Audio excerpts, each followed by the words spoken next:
রামায়ণ মুভির ট্রেলারের শুরুতে যে ওয়ার সিন দেখানো হয়েছে সেটা সিনেমার ফার্স্ট পার্টেরই হতে পারে, যেখানে আমরা রামায়ণের আগের ঘটনাগুলো দেখতে পাবো, যা এর আগে কোনো রামায়ণেই দেখানো হয়নি। এটা কেন বলছি? কারণ অলরেডি আমরা জানি যে রামায়ণের যুদ্ধ কোনো বড় অঞ্চলে হয়নি। আই থিঙ্ক ফার্স্ট পার্টে ক্যারেক্টারকে এস্টাবলিশ করা হবে, অর্থাৎ তাদের স্টোরি তুলে ধরা হবে। আর প্রবাবলি আমরা যে যুদ্ধটি দেখছি তা রাবণের স্টোরি। সেখানে মাল্টিপল ফাইটস থাকবে। আই গেস হতে পারে কুবেরের সাথে রাবণের যুদ্ধ হবে। ইয়েস, কারণ পুষ্পক রাজের মালিক, স্বর্ণের লঙ্কার আসল মালিক, ধন সম্পত্তির দেবতা কুবের ছিল।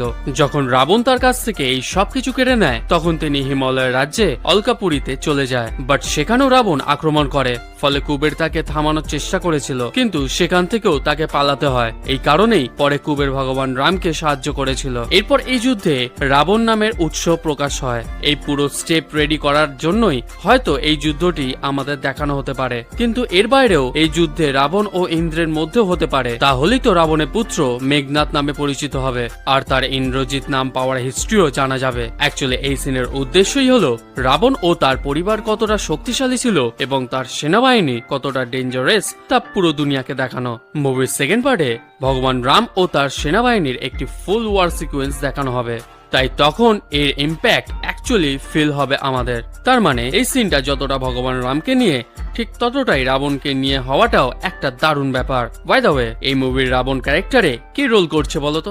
দেখি কে ঠিক বলতে পারে। কমেন্ট সেকশনে ওয়েট করছি। আর হ্যাঁ, ভিডিওটা ভালো লাগলে অবশ্যই লাইক আর চ্যানেলটিকে সাবস্ক্রাইব প্লিজ।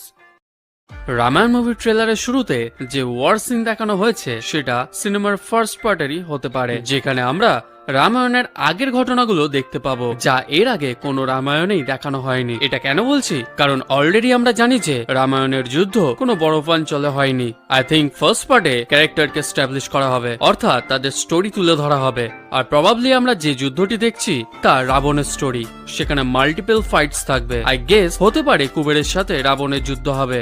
ইয়েস, কারণ পুষ্পক রাজের মালিক, স্বর্ণের লঙ্কার আসল মালিক, ধন সম্পত্তির দেবতা কুবের ছিল। যখন রাবণ তার কাছ থেকে এই সবকিছু কেড়ে নেয়, তখন তিনি হিমালয়ের রাজ্যে অলকাপুরীতে চলে যায়। বাট সেখানেও রাবণ আক্রমণ করে, ফলে কুবের তাকে থামানোর চেষ্টা করেছিল, কিন্তু সেখান থেকেও তাকে পালাতে হয়। এই কারণেই পরে কুবের ভগবান রামকে সাহায্য করেছিল। এরপর এই যুদ্ধে রাবণ নামের উৎস প্রকাশ হয়। এই পুরো স্টেপ রেডি করার জন্যই হয়তো এই যুদ্ধটি আমাদের দেখানো হতে পারে, কিন্তু এর বাইরেও এই যুদ্ধে রাবণ ও ইন্দ্রের মধ্যেও হতে পারে। তাহলেই তো রাবণের পুত্র মেঘনাথ নামে পরিচিত হবে, আর তার ইন্দ্রজিৎ নাম পাওয়ার হিস্ট্রিও জানা যাবে। অ্যাকচুয়ালি এই সিনের উদ্দেশ্যই হলো রাবণ ও তার পরিবার কতটা শক্তিশালী ছিল এবং তার সেনাবাহিনী কতটা ডেঞ্জারাস তা পুরো দুনিয়াকে দেখানো। মুভির